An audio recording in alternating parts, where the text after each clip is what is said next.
Social media पे एक video गर्दिश कर रही है जिसमें एक नौजवान बहुत सारे पत्थरों के पास बैठा और बता रहा है कि ये हमारे दुश्मन है। ये इन पत्थरों के ये मादनियात हमारे यहाँ पे निकलती हैं। इन मादनियात के निकलने की वजह से आलमी ताकतों की हमारे इलाके पे नजर है और हमें हमारे इलाकों से बेदखल करके आलमी ताकतें पाकिस्तान की एस्टेब्लिशमेंट की मदद से यहाँ आकर बैठना चाहती हैं। अब ये बात सादा है और सारा पाकिस्तान जानता है।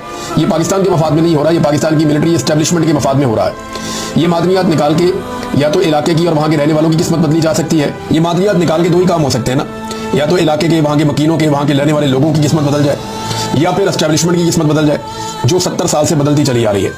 वादिये तीरा में जो फायरिंग के वाकया में एक बात तो सबने क्लियर कर दी है, चाहे वो हुकूमत है या अपोजिशन है या खैबर पख्तूनख्वा की हुकूमत है या मिलिट्री एस्टेब्लिशमेंट है, एक बात तो सबने तस्लीम की कि जो लोग शहीद हुए वो बेगुनाह शहीद थे और वो निहत्थे थे, वो मासूम थे और वो जो एहतजाज कर रहे थे वो बिल्कुल जायज़ एहतजाज कर रहे थे कि मार्टर गोला मार के एक बच्ची को शहीद किया गया है।